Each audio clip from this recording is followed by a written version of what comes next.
Bienvenue sur le plateau de notre émission Séquence communautaire qui aborde les problématiques auxquelles nous faisons face au Canada, sans tabou. L'émission d'aujourd'hui n'abordera pas une problématique, mais plutôt on parlera du parcours d'immigration et du succès d'une brillante dame que je vais vous présenter sous peu. Je suis en passant une très grande fan de cette dame parce que son parcours est exceptionnel. La question essentielle sera la suivante. Comment fait-on pour réussir son parcours professionnel dans le domaine de l'ingénierie et du transport urbain et ferroviaire au Canada? Avoir fait ses études universitaires ou collégiales à l'extérieur du Canada. Avoir obtenu son diplôme d'ingénieur à l'extérieur du Canada. Immigrer au Canada en tant qu'ingénieur, faire reconnaître ses diplômes, accéder à la profession d'ingénieur, gravir les échelons pour atteindre le sommet ou des positions de décisionnaire. Est-ce un mythe ou une réalité? Nous allons discuter de cela avec Madame Laris Nanakwadjo, que je reçois sur mon plateau. Nous allons parler de son parcours inspirant. Je vous invite à écouter jusqu'à la fin, car je suis persuadée que nous aurons beaucoup à apprendre d'elle.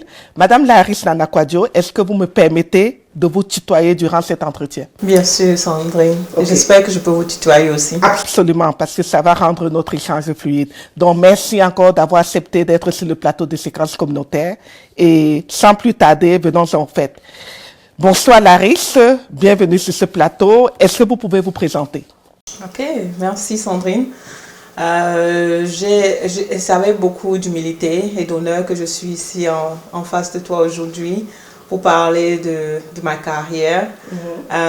Merci beaucoup pour cette invitation. Absolument. Et je voudrais déjà m'excuser parce que je vais sûrement utiliser beaucoup de mots en anglais parce que ma carrière se passe en anglais. Absolument. C'est fait en allemand et en anglais. C'est une longue journée. Elle a commencé... Et je vais commencer dès le départ, en fait, quand j'étais une petite fille au Cameroun, à Yaoundé. J'ai grandi à Yaoundé. J'ai toujours voulu être pédiatre, en fait, parce que j'adore les enfants et je voulais aider les enfants et tout. Donc, j'ai toujours voulu être pédiatre. Les auditeurs ou les téléspectateurs ont bien capté que tu étais ingénieur. Donc, être ingénieur n'était pas ton rêve d'enfant. Non, ce n'était pas mon rêve. Okay. La seule chose qui est commune qui a été, c'est que j'ai toujours voulu faire une profession où j'allais pouvoir aider les gens, aider mon peuple, aider ma communauté. Et à ce moment, quand j'étais toute jeune, c'était la médecine, en fait, quoi. Mais durant mon adolescence, j'ai été très malade et j'ai passé beaucoup de temps dans les urgences à l'hôpital central à Yaoundé.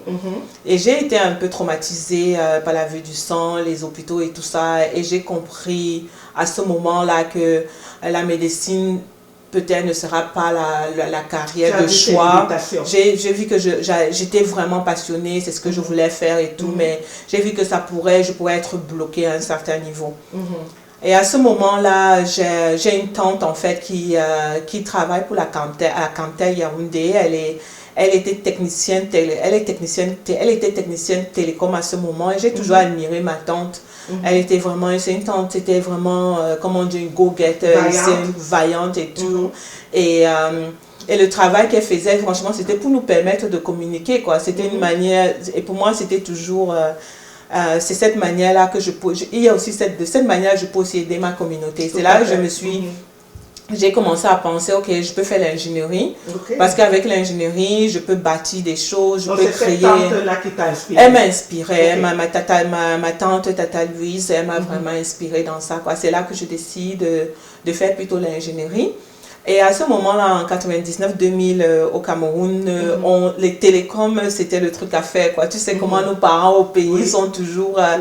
tu dois être médecin ou avocat, ou bien tu fais ingénierie et tout. Et les télécoms étaient vraiment... C'était le hit. C'était le hit à ce moment-là, quoi. Et j'ai dit, ok, je suis bonne en maths, je suis bonne en physique et tout, donc ingénieur électrique, why not, right?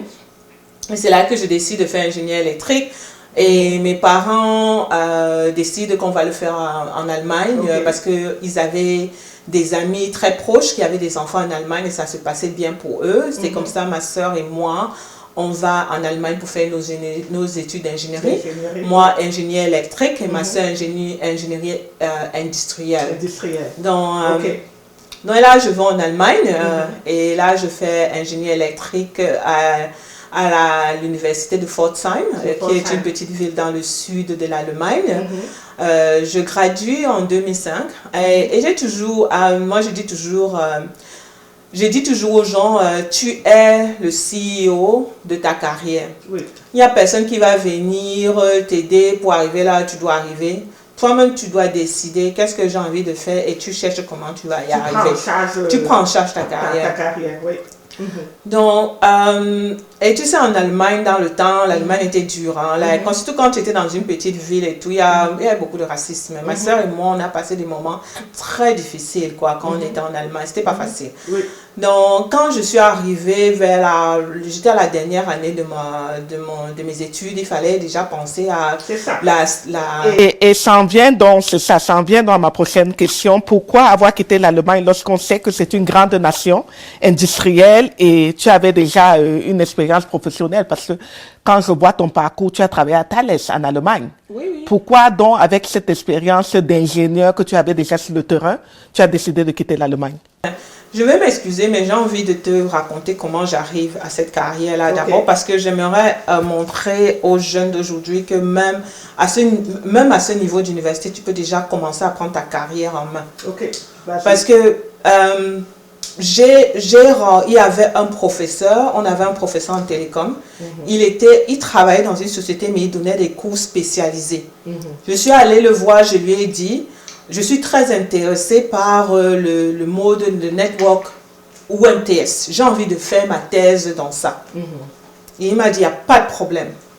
Je pense, j'ai une idée d'une thèse que tu peux faire. Je suis allée vers lui. C'est comme ça que j'ai eu ma thèse. Okay. Et à travers cette thèse-là, il m'a engagée pour créer ce produit-là. Okay. Donc, c'est pour ça que j'ai envie d'y revenir un peu avant d'arriver en Allemagne. Quoi. Donc, c'est pour dire aux jeunes d'aujourd'hui, ça peut commencer même quand tu es déjà à l'université. Tu commences à planifier tout en fonction de ce que tu veux et toi-même tu choisis la direction. Ne pas forcément attendre la fin des études pour dire ok, qu'est-ce que je fais là maintenant? Exactement. Donc c'est pour ça que je voulais vraiment prendre du temps pour en parler. Et là je vais maintenant dans cette compagnie là qui s'appelle Thales Defense en Allemagne. Là c'était dans le milieu de la défense. Je développe un produit là-bas avec le gouvernement allemand. Je développe le produit de la conception jusqu'à la fin quand le produit est fait, on le vend. Et là, en fait, pourquoi je parle de l'Allemagne? J'étais dans une petite ville qui s'appelle Pforzheim en Allemagne. Mon travail, j'ai pu trouver du travail aussi là-bas. Et quand j'ai demandé, en fait, mon boss m'a dit, Larry, tu travailles, tu voyages beaucoup pour le travail, ce serait bien que tu prends la nationalité. Pourquoi tu ne prends pas la nationalité? J'ai dit, j'ai pas de problème à prendre la nationalité. En fait, il m'a dit, ok, j'aimerais bien que tu fasses la procédure. Ce sera plus facile pour nous d'organiser tes déplacements professionnels, quoi. Et c'est là, quand je suis allée à la mairie, on m'a compliqué les choses. C'est là que j'ai décidé de partir de l'Allemagne, quoi. Okay. Ils m'ont vraiment compliqué les choses. Et les gens me disaient, oh, va louer une chambre à Düsseldorf ou à Berlin. Là-bas, c'est facile et tout. J'ai dit, changer d'état, machin, seulement pour avoir les papiers. J'ai dit, non, je suis désolée. J'avais un très bon ami, deux bons amis à moi qui ont immigré au Canada. Et les choses se passaient bien. Et ils m'ont dit, ouais, Larry, pourquoi tu ne viens pas et tout. Et c'est là que je décide de partir de l'Allemagne. Au même moment aussi, mes deux petits frères allaient à l'université à Montréal. Ma soeur avait son mari. Étaient aux États-Unis. Donc, j'ai dit, franchement, ouais, le Canada, c'est pas mauvais, c'est une bonne idée. Et là, je fais mes papiers de résidente permanente. Ça va très vite. Dans le temps, ça allait vraiment vite. En 8 mois, j'ai tous mes papiers et tout. Et j'ai fait vraiment un très bon travail dans la compagnie que quand je dis au revoir, mon boss me dit... J'explique à mon boss, je pars pour être proche de ma famille et tout. Et tout. Il me dit, oh, on a un Thales à Toronto. Est-ce que tu aimerais que je passe des mots pour toi là-bas si tu voudrais continuer à travailler pour Thales? Si j'ai dit, mais bien sûr. Et tout. Et c'est là que mon boss s'arrange avec la secrétaire connecte avec les gens de Toronto et tout, fais en sorte que l'interview est garantie et on pousse à fond pour la risque, quoi. Parce que j'ai laissé une très bonne impression, une très bonne empreinte et tout, tu vois. Donc, et je vais en revenir plusieurs fois dessus. Toujours donner le maximum dans ce que tu fais. Parce que sache que peut-être que les gens ne vont pas te dire good job, mais les gens voient ce que tu es en train de faire. Et ça les marque. Les gens voient. Et ils sont prêts à pousser pour toi. Et sache que l'impact est puissant quand ces gens-là arrivent à parler de toi dans une pièce quand tu n'es pas là. C'est là où l'impact est vraiment puissant. Faciliter l'emploi ici au Canada. Exactement. Ça m'a vraiment facilité l'emploi. Je suis arrivée ici en juillet 2008. J'ai pris un mois off parce que je voulais le temps de m'adapter, trouver la maison, machin et tout. Et j'ai commencé à Thales, ferroviaire, rail signaling, la signalisation, en septembre 2008. Wow. J'ai commencé avec eux là, ils m'ont interviewé et tout, et j'ai eu le job là-bas. C'est comme ça que, et je veux dire, c'était vraiment une bénédiction, parce que mes collègues avec qui j'ai étudié en Allemagne, ils n'ont pas pu trouver un job d'ingénieur à l'entrée comme ça. Je sais que c'est difficile, mais les choses ont changé, les choses ont vraiment beaucoup changé aujourd'hui. C'est un peu plus facile pour les gens de s'intégrer directement. Et aussi, le gouvernement a poussé pour que les choses deviennent un peu plus faciles aussi pour les immigrants. C'est ça. Et tu le dis si bien, parce qu'on parle toujours d'avoir l'expérience canadienne. Et c'est ça qui est souvent un frein pour beaucoup d'immigrants. Quand ils arrivent, ils n'ont pas l'expérience canadienne qui leur permet d'avoir facilement le boulot. Donc, toi, tu n'as pas vécu ça, puisque venant de l'Allemagne, la même compagnie. Voilà, la même compagnie t'a recruté ici là directement. Donc, c'était plus facile. C'était plus facile, mais j'ai dû recommencer à zéro quand même, quoi. Quand je suis partie de l'Allemagne, je gérais déjà une équipe, j'avais un produit sur le marché et tout ça. J'ai recommencé à zéro. Surtout que quand j'étais en Allemagne, j'étais dans le milieu de la défense. Et quand je suis arrivée ici, je suis entrée dans le milieu de transport urbain et ferroviaire.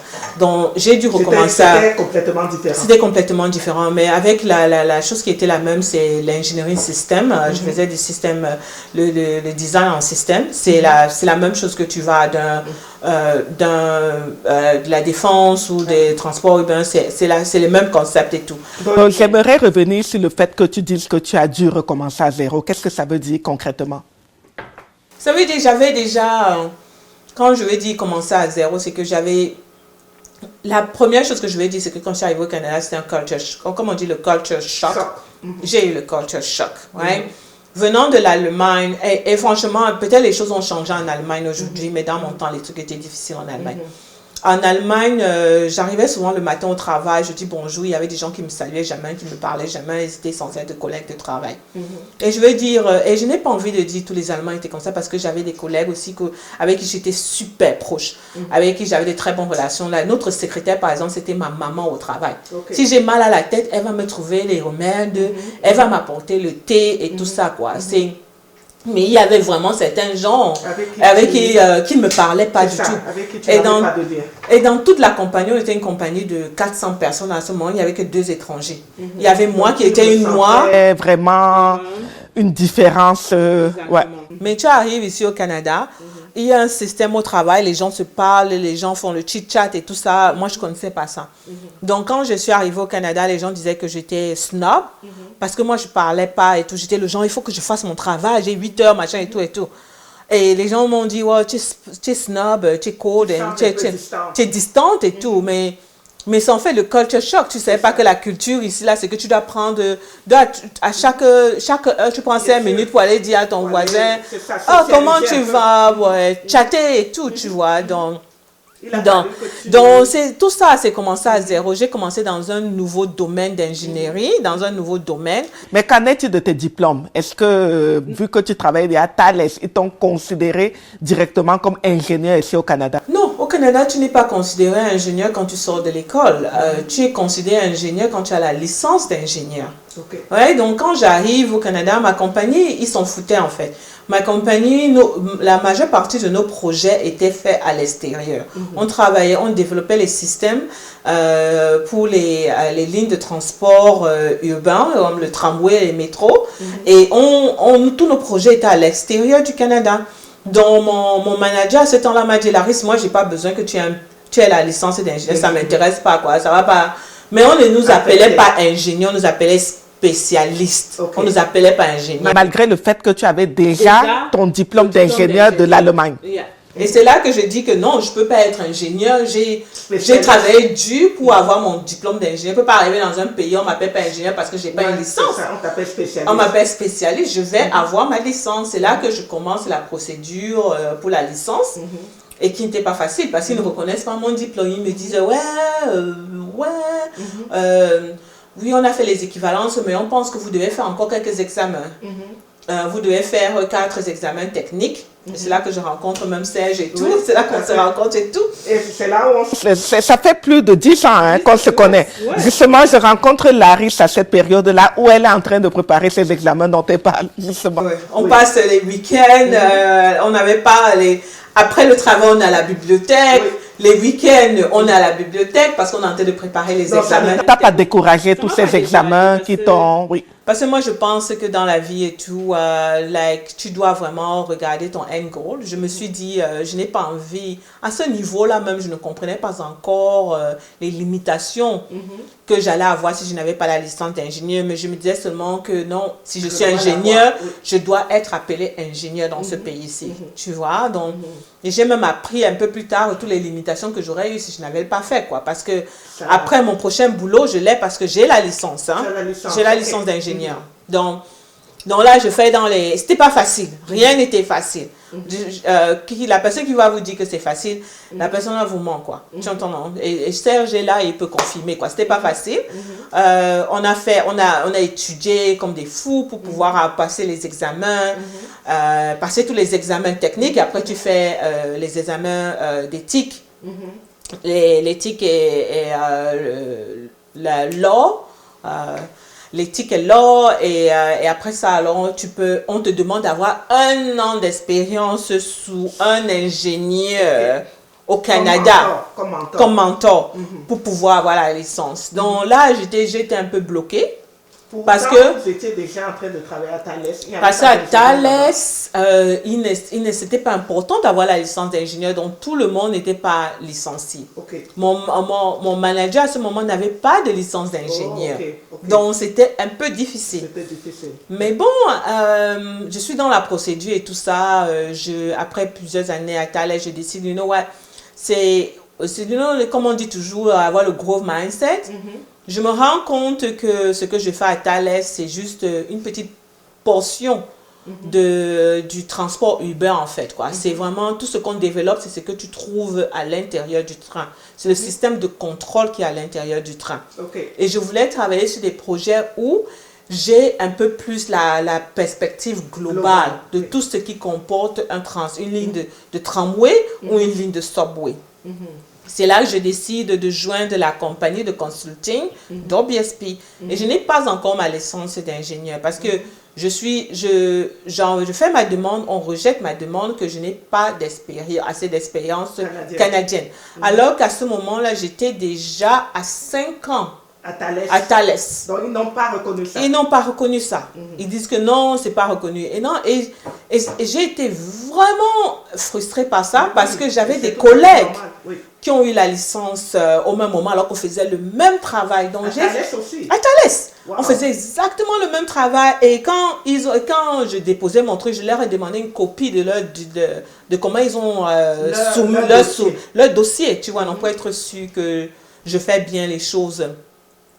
Et j'ai écrit des lettres à PIO. Et tu as vu que ton dossier n'était pas si différent des... C'était pas si différent, c'était pas différent et tout, tu vois. J'ai dit, et quand je me suis rendu compte, je leur ai écrit, j'ai écrit des lettres à PIO pour me plaindre. Je leur ai dit, comment ça se fait que ma collègue, qui fait exactement le même job que moi, a eu la licence et moi, je soumets la même expérience professionnelle, je n'ai pas la licence. Oh, mais tu sais comment c'est, ils ont tourné. Donc, finalement, je décide de partir de Talent. Encore quelque chose qui ne t'a pas découragé? Pas découragé. Okay. J'ai été un peu découragée à ce moment-là. J'ai fait, on a écrit, ils m'ont répondu, j'ai répondu et tout ça, mais ça n'allait nulle part, tu vois. J'arrive à Adobe SP et je rencontre un monsieur à Adobe SP qui fait partie du comité. Qui fait partie du comité qui décide à PIO qui fait partie du communauté il fait du bénévolat avec PIO et il fait partie du comité qui décide qui aura la licence ou pas. Désolé. Mais lui il était plutôt en ingénierie civile. Je sais pas comment, je pense que c'est civil engineering. Oui. Et c'est lui maintenant qui me dit, Laris, ce que moi je te recommande, c'est de faire un projet. Okay. Et tu trouves quelqu'un qui est professeur, qui a la licence d'ingénieur électrique et il te mentor. Avec ça, tu déposes, je suis sûre que tu l'auras. Et j'ai suivi, et c'est un monsieur avec qui je me suis très bien assistée, c'est un monsieur égyptien. Et il a, et tu vois, et encore. On tâche encore du network. Et là, c'est parce que je me donne à fond dans mon travail à Adobe SP. Je suis. Ça attire son attention. Attention, il voit comment je suis dédicatée, comment je travaille dur, comment mon engagement au travail et tout.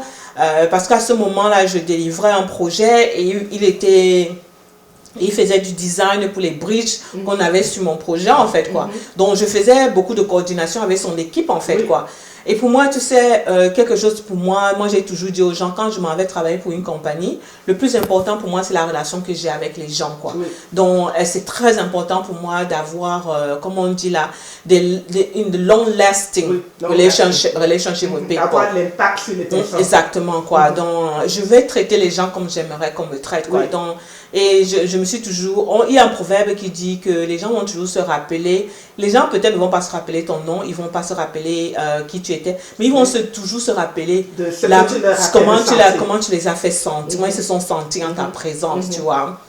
Et c'est là qu'ils me donnent ce tips-là et j'ai ma licence. Excellent. Et dès que j'ai ma licence, on ajoute mon salaire, comment on avait, salary increase and all that. I have a salary increase. And what happened? What happened? People started reaching out. Ah, excellent. Les gens maintenant t'appellent, qui veulent que tu travailles pour eux. Ok, donc là, je ne cherche plus le travail. Besoin de faire beaucoup d'efforts. Exactement. Depuis ce jour-là, je n'ai plus jamais cherché le travail de moi-même. Chaque fois que j'ai changé de travail, c'est parce qu'on m'a appelé. On est venu vers moi me proposer. Okay. Mais again, j'ai un profil sur LinkedIn. Je update mon profil. Mais à ce moment-là, j'étais même pas trop... J'étais même pas trop active sur LinkedIn et tout ça. Mais bon, faire les petits commentaires et tout ça. Mais je faisais beaucoup de trucs avec... parce que dès que j'ai ma licence, qu'est-ce que je décide de faire? Vous savez quoi, j'ai trop souffert pour avoir cette licence. C'est pas normal. C'est pas normal que je ne vois pas pourquoi les études, je vois pas comment les études que j'ai fait en Allemagne est différentes des études que les gens font ici là. Je ne comprends pas pourquoi la logique que je travaille avec des gens, ils ont la licence, j'ai pas la licence. Qu'est-ce que je peux faire pour changer les choses? Ça, oui. Donc, quand je vais à la cérémonie de licence, parce que c'est important pour moi d'y aller en personne, d'avoir ma licence, je rencontre, et tu sais, à PIO, Professional Engineer Ontario, ils ont des chapters, et ce sont des gens qui dirigent les chapters, ce sont des gens qui ont des licences et qui font ça en bénévolat. Donc, je rencontre le président de East Toronto Chapter, qui est le chapter dans lequel je vis, et il me dit, you can make a change, Laris. In joining, in doing some work with PIO. Tu peux faire du bénévolat avec PIO, and this is how you can make the change. On en reviendra dessus, sur Toronto Chapter. Yeah. Parce que c'est tellement passionnant. Ok, Laris, nous allons à présent entrer plus en profondeur dans ton expérience professionnelle actuelle. En termes plus simples, je vais te poser la question, quelles sont tes responsabilités à ton poste actuel? Je veux déjà dire aux auditeurs que tu es vice-présidente à Aegis, une compagnie. Est-ce que tu peux nous parler exactement de ce que tu fais? Ouais, Aegis, c'est une compagnie internationale d'ingénierie consultante. Donc, Aegis fait dans tout, un peu de tout, dans du transport ferroviaire, du transport urbain.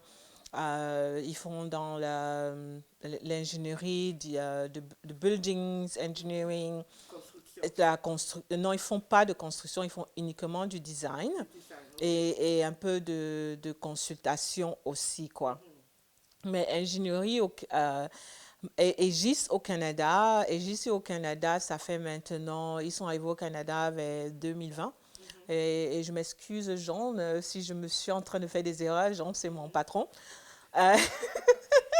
Ils sont au Canada depuis 2020 et tout. Et en tant que je suis vice-présidente de grands projets, et ce qu'on appelle grands projets, en fait, ce sont des projets qui ont une valeur de plus de 15 millions canadiens et aussi des projets qui nécessitent des partenariats pour être délivrés.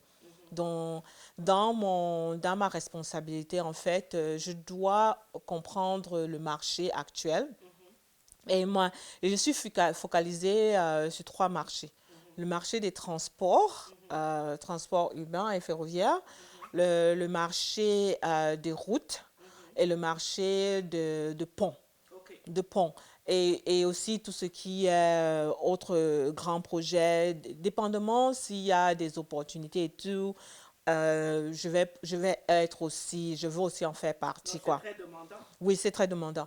Donc, en fait, dans le travail que je fais, je dois comprendre, en fait, le marché actuel et aussi c'est où est-ce qu'on va, c'est où sont les tendances, en fait, quoi. Où seront les meilleures opportunités dans le futur. Et quand j'ai en fait ce qu'on appelle un pipeline de projets, en fait, qui vont venir dans l'année, cette année, la prochaine année et tout ça, je commence à regarder en fonction des compagnies qui sont sur le territoire, quelles sont les meilleures compagnies pour nous, avec qui on peut faire des partenariats pour gagner le projet. Et vous êtes international, basé à l'international? Non, je travaille uniquement sur les projets au Canada maintenant. Le marché canadien en ce moment est en plein boom. Donc, les compagnies viennent du monde entier pour travailler au Canada en ce moment. Aegis, c'est une compagnie française, mais il y a les compagnies anglaises, les compagnies espagnoles, australiennes, américaines qui viennent au Canada pour pouvoir délivrer les projets, quoi. Parce que ici, vous voyez, le système transport urbain au Canada n'est pas assez développé comme en Europe. Surtout à Toronto, où on a des gens qui se plaignent là, parce que toutes les zones ne sont pas desservies. Ouais. Parce que par exemple, quand je suis arrivée au Canada, j'ai dit, oh, je vais aller dans la plus grande ville du Canada. Je n'aurai pas besoin de voiture parce qu'il y aura le métro et tout ça. Je pensais à une grande ville, en Allemagne, ou je pensais à Paris. Où les transports, c'est ça, les transports urbains sont très développés. En Allemagne, tu n'avais pas besoin de voiture. Tu pouvais aller partout dans l'Europe, sans voiture. Tu n'as pas besoin de voiture. Donc, j'étais vraiment très déçue. Donc, en ce moment, le Canada est en train de catch up, comme on dit. Tu penses, excuse-moi, que d'ici 5-10 ans, le Canada, en termes de transport ferroviaire et urbain, 10 ans, c'est trop court. 10 ans, c'est trop court. Je disais 15 ans, 20 ans.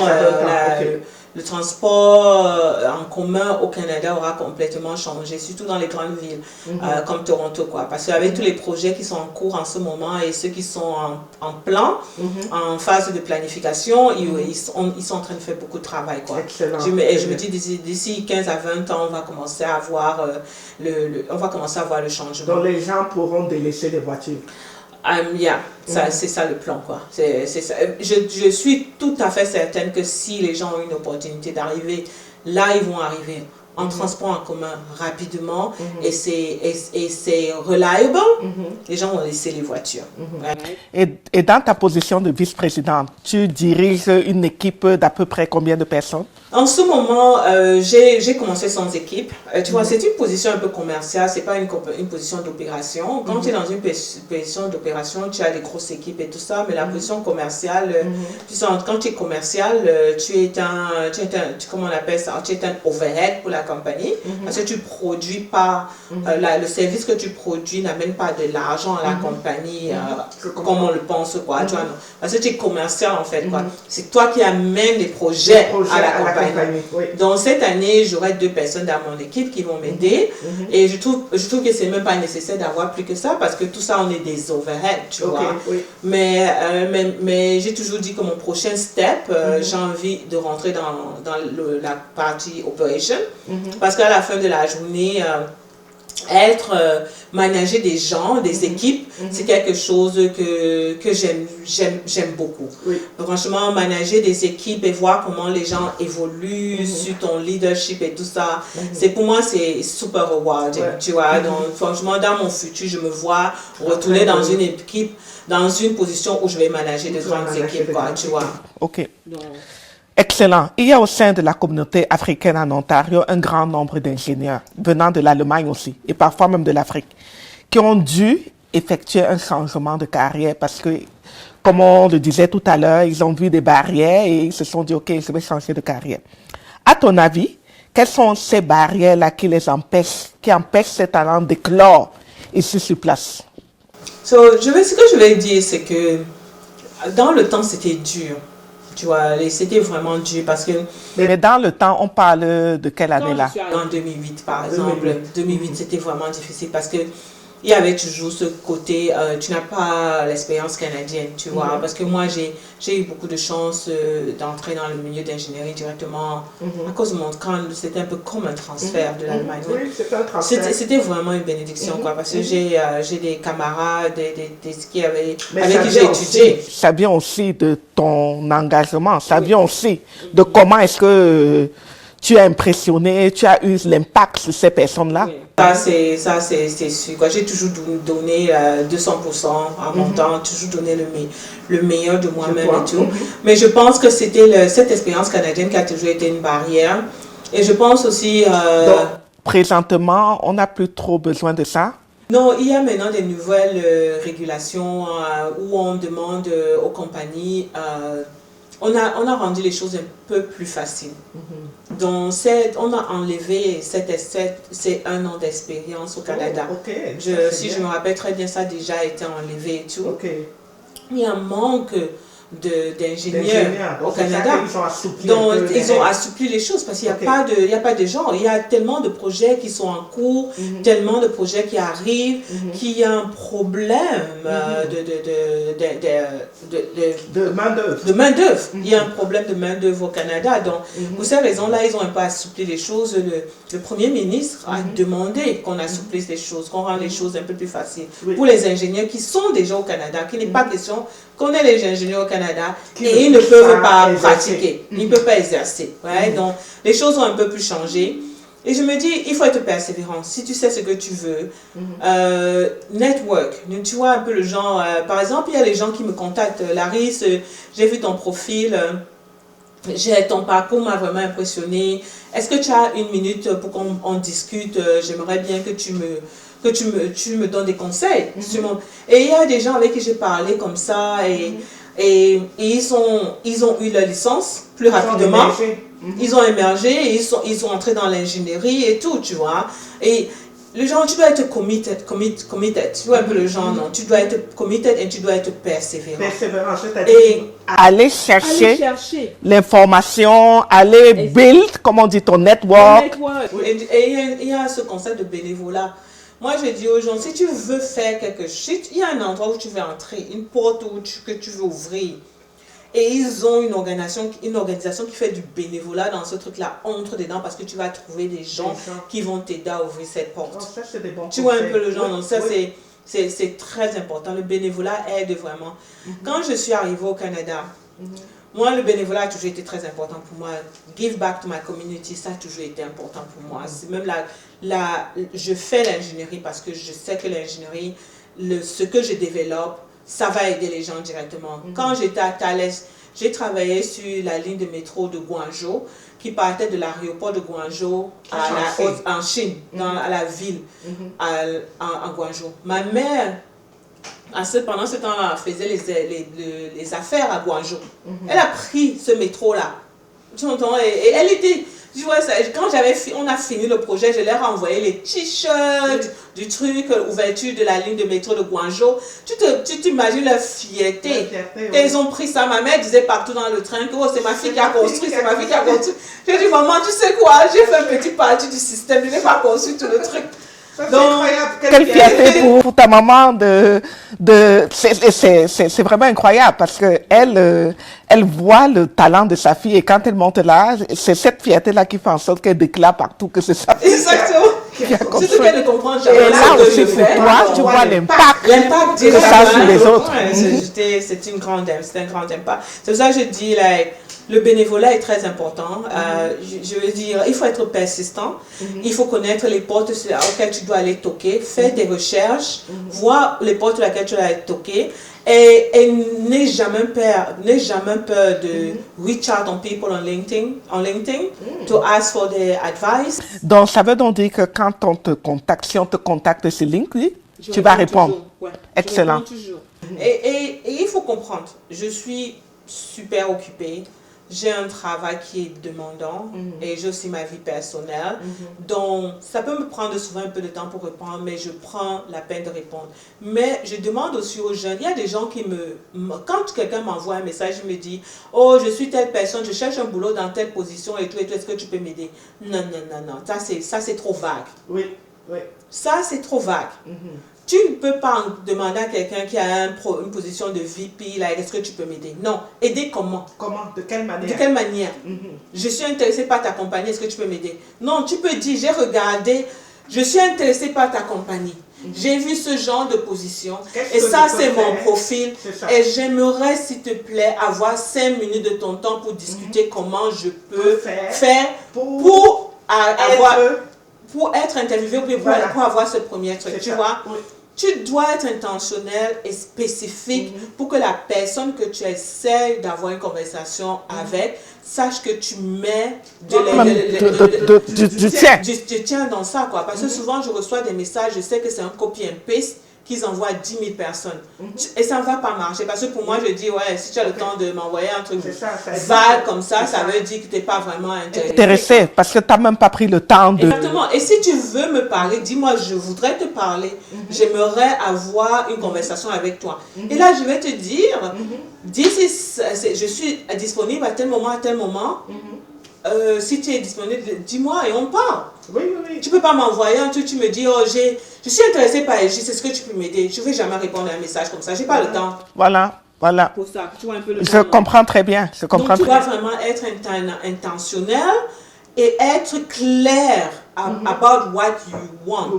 If you want a call to discuss, ask for a call. If you saw a position you want to a referral, ask for it. Mais tu dois aussi comprendre que je peux envoyer ton CV, mais si je ne connais pas ton travail, je ne peux pas te référer. Il faut aussi être réaliste. Tout à fait. Et je pense que ce serait plus facile de demander, est-ce que je peux vous parler pour 5 minutes? Et maintenant, tu envoies le CV. Au moins, tu as déjà fait ce contact-là et tout. Ou bien, si tu envoies, je vais envoyer ton CV à la femme du HR, parce que moi, c'est très important pour moi d'aider ma communauté. Nous ne sommes pas nombreux dans le domaine. Nous ne sommes pas nombreux dans ces compagnies.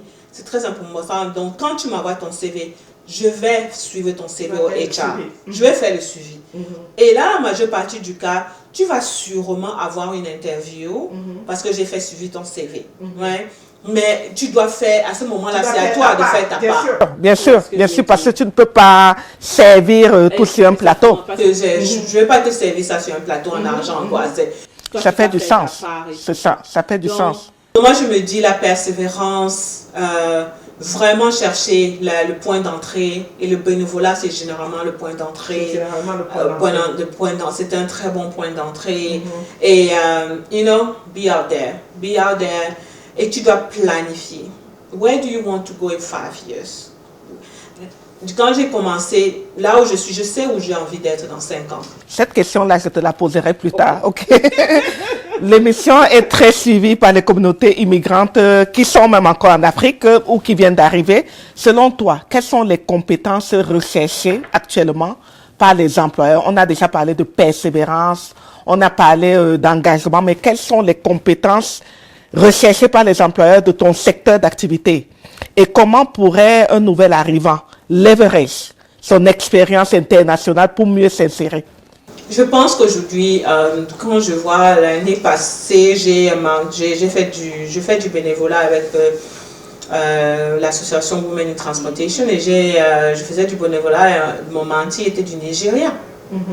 Il est ingénieur électrique, il est arrivé ici, il a trouvé le travail dans son domaine. Oh, OK. Donc, on a besoin des ingénieurs, dans toute qualité, tout type d'ingénieurs, quoi. Le Canada a besoin des ingénieurs, il n'y en a pas assez pour délivrer tous les projets qui sont en cours. Et une chose que je devais dire, c'est que ne te limite pas à une location. Quand tu viens d'arriver dans un pays, va n'importe où. OK. Parce que le seul truc que tu veux, c'est avoir ce premier job. Et tu vas avoir ce premier job dans... Sois ouvert. Dans ton... tu vas avoir ce premier job en ingénierie. Si tu es un ingénieur électrique, tu vas avoir le premier job en ingénierie électrique. Ne te limite pas. Ne te limite pas. Tu peux toujours changer après. Parce que dès que tu es entré, tu es entré. Les portes vont s'ouvrir. Donc, c'est vraiment de chercher le point d'entrée. Oui, cherche où que ce soit au Canada. Tu es un peu le genre, non. Moi, je conseille aux gens, ne te limite pas. Je sais, tout le monde veut être à Toronto, mais tout le monde ne peut pas être à Toronto. Tu vois ce que je veux dire? Il y a des bons endroits aussi, d'autres endroits au Canada qui sont aussi bien. Tu entends? Il faut être ouvert et ne te limite pas par une location. Quand tu veux commencer, cherche partout. Et en ce moment, c'est plus facile. On cherche les ingénieurs, tout genre d'ingénieurs. Il n'y a pas que, je veux dire, peut-être un peu plus civil, électrique, mécanique, tout ce qui est sous le civil, environnemental et tout ça. Mais moi, je dis ingénierie, c'est une ingénierie. Si tu aimes civil, tu entres dans une position qui demande le système, tu peux faire le système. Tu es un peu le genre, tu fais faire le système. Mais le seul truc, c'est que peut-être tu vas devoir recommencer, ou bien tu dois commencer à une position un peu plus basse comparée à celle à laquelle tu étais avant. Mais le truc, c'est juste entrer. Et il y a aussi un truc, hein. Excuse-moi de t'interrompre parce que je veux clarifier un point. En ce moment, j'ai une connaissance qui a été ingénieur en Tunisie, qui est actuellement au Canada. Est-ce que pour se lancer, rentrer dans la profession, je veux dire, est-ce que c'est mieux d'abord de trouver un travail en faisant en même temps les équivalences pour faire reconnaître son diplôme ou bien aller d'abord à l'université, faire reconnaître ou bien remplir les conditions du PIO, avant de chercher le boulot ou faire les deux? Moi, je pense que tu peux faire les deux au même moment. Je pense que tu peux chercher le travail en ingénierie et tout ça. Parce qu'il faut comprendre que même l'ingénieur qui sort de l'école au Canada n'a pas la licence sur le champ. Ils doivent travailler, je pense que c'est 3 ans quand tu as un master, 4 ans quand tu as un bachelor degree, avant d'être eligible. Éligible pour la licence, ouais. Donc, je ne trouve pas que tu dois attendre, quoi. Moi, je vais dire, il faut être humble. Laissez l'ego là, de l'autre côté. Tu es un peu le genre, il faut laisser ça. Là, il faut laisser son ego derrière. Tu peux reprendre l'ego là à la fin, quand tu es arrivé, mais il faut laisser ça, quoi. Il faut être humble, n'aie pas peur de recommencer à zéro. L'essentiel, c'est de recommencer. Après, tu peux monter très vite si tu as la bonne stratégie, si tu as le bon plan et si tu as le bon plan d'attaque pour monter rapidement. L'essentiel, c'est de commencer. Je ne pense pas qu'il y a des raisons pour toi de faire d'abord quelque chose d'autre pendant que tu fais les équivalences. Non, tout ça peut se passer au même moment. Ça va juste demander beaucoup d'efforts. Tu vas devoir être concentré et focus sur ça, quoi. Mais tu peux tout faire au même moment. Tu peux tout faire au même moment. Oh, il faut simplement être organisé. Il faut être organisé. Quand je faisais tous mes équivalences, je travaillais en temps plein.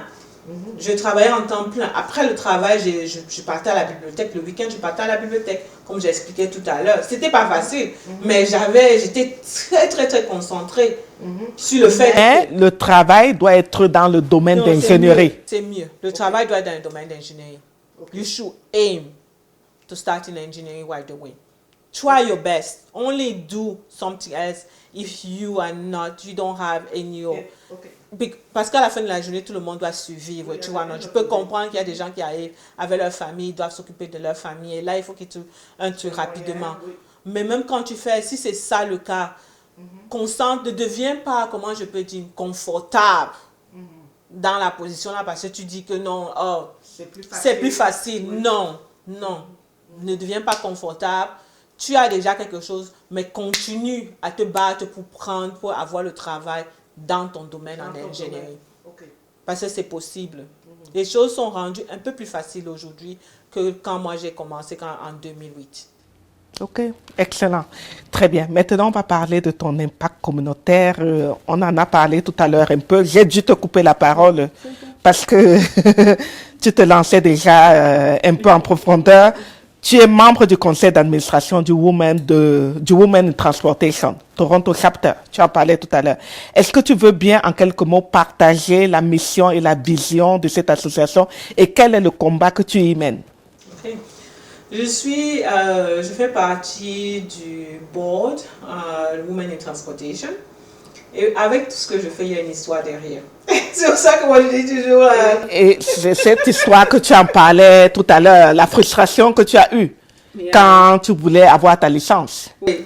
Donc en fait, quand je rencontre le monsieur, le président de East Toronto Chapter, il me demande, Larry, viens faire du bénévolat avec l'association, le chapitre East de PIO, et tu pourras faire une différence. Et je fais le bénévolat avec lui et on s'entend bien. Il me demande de devenir vice-présidente du chapter. Et il était le président en ce moment-là. C'est comme ça qu'on commence à travailler ensemble et tout. Et il me dit, Larry, j'ai entendu parler de ce petit déjeuner du groupe de femmes en transportation. Je sais que tu travailles dans les transports, ça t'intéressait, tu y es allé. Je dis oui, bien sûr. On va à ce breakfast et c'était vraiment so empowering. Like, il y avait 3 femmes et il y avait une en particulier, c'était une femme des Caraïbes. Et j'ai été bluffée quoi, par son expérience. J'ai été bluffée par sa carrière. J'ai dit, waouh, je dois faire partie de ce groupe de femmes. Wow. C'est comme ça que je décide comment j'entre avec eux. Je deviens mentie. Avec le groupe, je fais le mentorship. Le mentorship, ok. J'entre dans le mentorship programme en tant que mentee. Ok, avec un mentor. Avec un mentor. Et il me connecte, mon mentor c'est une femme noire qui a aussi un parcours exceptionnel, impressionnant et tout. Et c'est comme ça que je commence avec eux. Et j'adore le fait que le groupe, en fait, la mission du groupe, c'est Advancement of Women in the Transportation Industry. Parce que c'est l'industrie des transports, c'est une industrie encore où il y a beaucoup d'hommes. Il n'y a pas beaucoup de femmes. Oui. Donc la mission de WTS, c'est d'augmenter le nombre, la représentation des femmes dans le milieu des transports. Et franchement, ce groupe de femmes, c'est un groupe de femmes fantastique. Parce que ce n'est pas une question seulement du fait qu'elles en parlent, qu'on doit faire Advanced Women in Transportation, they really mean it. They really work for it. Chaque fois que j'ai appelé une de ces dames, j'ai dit, est-ce que tu as 5 minutes pour me donner des conseils? Je suis en train de traverser cette période ou bien ce challenge. Est-ce que je peux te parler? Elle me dit, oui, tu veux parler quand? Tu veux qu'on se voie en personne ou bien tu veux qu'on s'appelle virtuellement? Sache que si on se voit en personne, ça va prendre un peu de temps, mais virtuellement, je peux te parler plus rapidement. Et c'était... Ça t'a ouvert un network incroyable. Wow. Je peux te dire, ça m'a ouvert un network incroyable. Je peux te dire que c'est ça qui m'a donné le job de VP. Aussi, qui m'a aidé avec le job de VP. Ça m'a vraiment ouvert honnêtement. Et c'est pour ça que j'ai dit le bénévolat. Les bénévolats et les connexions, ça permet de créer des connexions. Ça Wow. permet de créer des connexions qui vont t'aider aussi dans ta carrière. Avant de commencer le bénévolat avec WTS et PIO, je faisais du bénévolat. Mais je ne faisais pas du bénévolat dans des domaines qui pouvaient aider ma carrière. Mais c'est quand j'ai commencé à PIO que ça m'a ouvert les yeux. Et c'est là où je vais venir au fait que c'est très important d'avoir des mentors. C'est très important d'avoir des mentors et des sponsors dans ta carrière. Parce que le mentor va te dire, et aujourd'hui, moi je dis ma mission, c'est être sûr que n'importe qui m'approche, je leur dis que c'est comme ça que moi j'ai fait. Mais ça m'a pris trop de temps pour y arriver. C'est pour ça que je dis aux gens qui nous suivent ici, que tu peux commencer à zéro, tu peux recommencer, mais si tu as le bon plan, tu peux arriver là où tu étais avant très rapidement. Il suffit seulement que tu aies la bonne stratégie et le bon plan pour y arriver. Tout est possible. On a fait la journée en Amérique du Nord. On n'est pas en Europe. On n'est pas en Europe où c'est limité. C'est différent. Je suis d'accord. Différent. Je suis d'accord. Je veux essayer encore, chers téléspectateurs, de vous retracer le parcours de Laris. En Allemagne, ingénieur à Thales, de 2005 à 2008, hein, environ, on va dire ça. Donc 2005 à 2008 avec le Canada, y compris. Ensuite, Laris est directrice manager technique et manager à WSP. Ensuite, directrice à Metrolinx de 2021 à 2024 et depuis mai, je pense, vice-présidente à Aegis. Ce n'est pas très courant de voir des femmes, encore plus les femmes africaines s'orienter dans des professions techniques. Quel conseil donnerais-tu à la jeune fille noire qui t'écoute en ce moment? Je vais dire, n'aie pas peur. N'aie pas peur des maths, n'aie pas peur de la physique, n'aie pas peur. Ne pense pas. The sky is the limit. The sky is the limit. The sky is the limit. Don't be afraid. Et aussi le fait que ne sois pas, comment je dis, ne sois pas frustré par le fait que tu ne vois pas de représentation. Parce que souvent, je me dis, c'est toi qui fais de ton expérience ce qu'elle sera. Donc, et n'aie pas peur de demander de l'aide. Nobody can do it alone. So, comme on dit au pays là, it takes a village. It takes a village. It takes a village. Je pense, et une des choses que j'ai remarqué, la différence entre l'Amérique du Nord, l'Europe et du Cameroun, c'est que si tu veux de l'aide, il y a toujours des endroits où demander de l'aide. Il y a des si tu n'as même pas l'argent pour payer pour le tutoring, il y a des endroits où tu peux avoir le tutoring for free. Parce qu'il y a des organisations qui sont là pour aider les familles qui n'ont pas les moyens. Donc il faut seulement faire tes recherches. Fais partie de ta communauté. Parce qu'il y a toujours, comme on dit au pays, un tonton ou une tata qui fait ce que tu veux faire. N'aie pas peur d'aller dire que tonton, j'aimerais faire ceci, est-ce que tu peux m'aider avec ça? Tata, est-ce que tu peux m'aider avec ça? Tu vois un peu le genre. Savoir vraiment avoir cet esprit de recherche, de combattant. D'aller demander, n'aie pas peur d'aller demander de l'aide. N'aie pas peur d'aller toquer aux portes. Il y a beaucoup de programmes avec les communautés ici là qui aident, tu vois un peu le genre. Si tu as des problèmes avec les maths ou des trucs comme ça, il y a beaucoup de trucs que tu peux trouver qui sont gratuits. Mais il faut que tu fasses tes recherches. Et ce que tu dis est très important parce que parfois c'est nous-mêmes qui nous mettons des barrières. Tu vois, on se met des barrières, on a peur, on hésite à demander de l'aide. Et c'est ça qui nous empêche d'aller au bout. Oui. Donc, c'est important. Donc, à la jeune fille, vraiment d'aller au-delà de ses limites, de ne pas avoir peur. Les maths, la physique, c'est pas seulement des matières pour les hommes, on va dire ça comme ça. Il n'y a rien ce n'est pas une matière pour les hommes. On peut tous, il y a des jeunes femmes aujourd'hui qui sont des PhD, qui font elles changent les choses. Et ce sont des femmes dans la physique, dans les mathématiques et tout ça, quoi. C'est pas une affaire des hommes, en fait, quoi. Ce que je veux dire, et je parlais à ma soeur, j'ai pas d'enfant, donc je parlais à ma soeur a une fille de 17 ans, et je disais à ma soeur que là, et une de mes collègues aussi, quoi, ma collègue me disait, ma fille, she's fearful. She's such a go-getter. I'm like, je leur disais que I love it. I love it. Don't never stop that. Never try to dim it. Because they are going to need it badly later. Parce qu'il y a toujours un truc, on se remet toujours en question en tant que femme. On se dit toujours, on veut plaire à tout le monde. Non, on n'a pas besoin de plaire à tout le monde. Tu n'as pas besoin, tout le monde n'a pas besoin de t'aimer. Ils vont aimer ton courage. Ils vont aimer ta ténacité. Ils vont aimer le fait que quand tu veux quelque chose, tu vas pour ce que tu veux. Tu vas chercher. Tu vas pour ce que tu veux. C'est ce qu'ils vont aimer. Ils n'ont pas besoin de t'aimer parce que tu les souris. C'est pas important ça pour toi.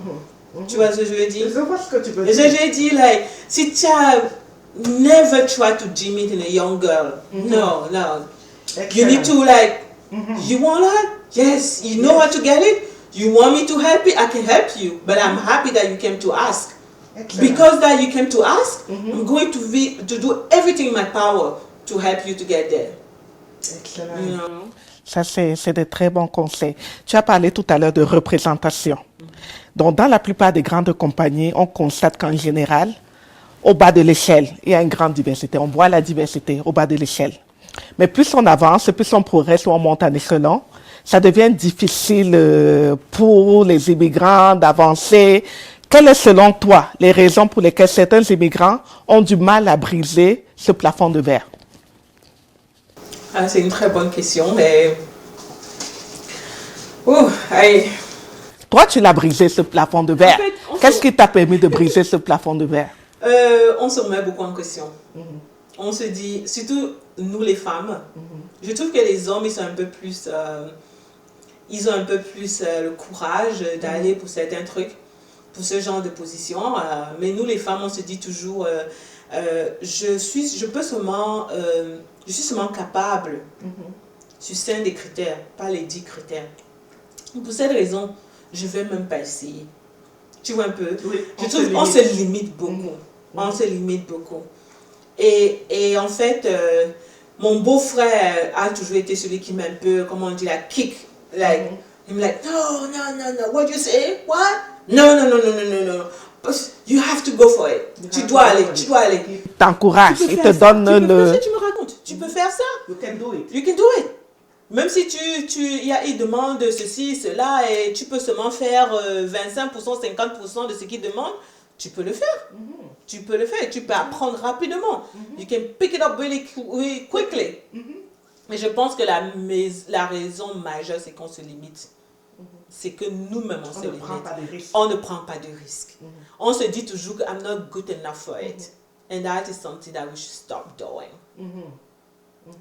Je n'ai pas envie de faire trop de commentaires qui vont paraître un peu racistes. Mais tout ce que je veux dire, c'est que tu ne penses pas que la personne qui a eu cette position-là était capable de faire 100% de ce qu'on demandait. Sache que cette personne aussi était dans le même... C'est struggle. Oui, sache que cette personne-là aussi a décidé d'y aller malgré le fait qu'il ne remplissait pas tous les critères. Ouais. Et aussi, quand tu y vas, prépare-toi. Prépare-toi. Demande de l'aide. Je vais toujours le dire, demande de l'aide pour pouvoir te préparer. Par exemple, toutes les positions que j'ai eues récemment en position de leadership, ma préparation était de malade. Je faisais les mock interviews avec mon beau-frère, ma soeur, ses amis. Le genre, je me préparais comme une malade pour ces interviews-là. Ça demande de la préparation quand tu dois arriver à ce niveau-là. Parce que là, on regarde ton leadership. Oui. On regarde la façon que tu t'exprimes, la façon dont tu te présentes. Ce n'est plus les endroits, le genre d'interview où on te demande seulement, oh, tu as 10 ans d'expérience, tu sais faire ceci, dis-nous ce que tu sais faire. Non.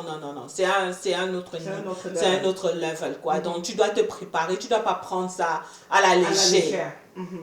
Tu ne dois pas prendre ça à la légère. Certaines personnes, quand ils ont les moyens, ils prennent des coachs pour se préparer. Oui. Ils prennent des coachs pour se préparer pour ça. Tu vois, donc tu ne dois pas prendre ça à la légère. Tu dois vraiment t'investir si tu veux vraiment travailler. Atteindre ce genre de position. Ce genre de position-là, quoi. tu dois prendre ça au sérieux. Ok, excellent, merci Laris. Et l'avant-dernière question, je dirais, avant de te donner 30 secondes pour le mot de la fin, où te vois-tu dans 5 ans? Est-ce que 5 ans même c'est déjà trop? Dans 2 ans, on va dire, présidente de quelle compagnie? Tu sais, quand j'ai décidé de partir en ingénierie, j'ai toujours dit j'ai envie d'être présidente d'une compagnie d'ingénierie où je me vois là maintenant. Le travail que je fais en ce moment, tu sais, j'ai fait un 360. Quand j'ai fini avec mon MBA et tout ça, je suis partie d'une position de leadership technique à une position un peu plus commerciale. Et je veux dire, j'apprends beaucoup en ce moment. Et en ce moment, j'ai envie d'aspirer tout. Et vraiment... voir la vision globale. Et la vision globale, comprendre la stratégie, comprendre comment ça marche à ce niveau où tu as une position un peu plus commerciale et tout, avec les opportunités, les partenariats, comprendre comment la compagnie fonctionne et tout. Parce que avant j'étais du milieu technique ou bien j'étais là, je délivrais le projet. Et j'étais bonne en faisant ça. Je délivrais mon projet en time and on budget, comme on le dit. Mais maintenant, je dois comprendre comment une compagnie fonctionne.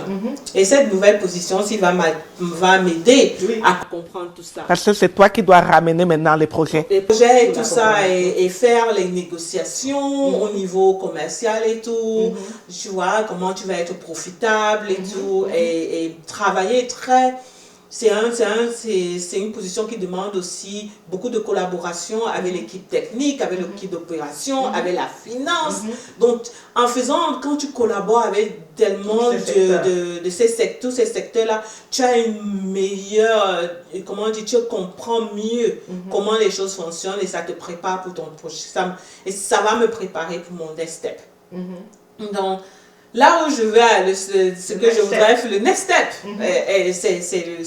c'est le C-suite. Ouais, c'est le C-suite. Et quand tu es dans le C-suite, le CEO, ça fait partie du C-suite.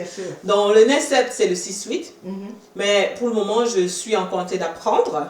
Et je me dis, le next step, c'est dans 3-5 ans. Okay, mais d'ici là, on ne sait jamais. Parce que moi, je suis ouverte.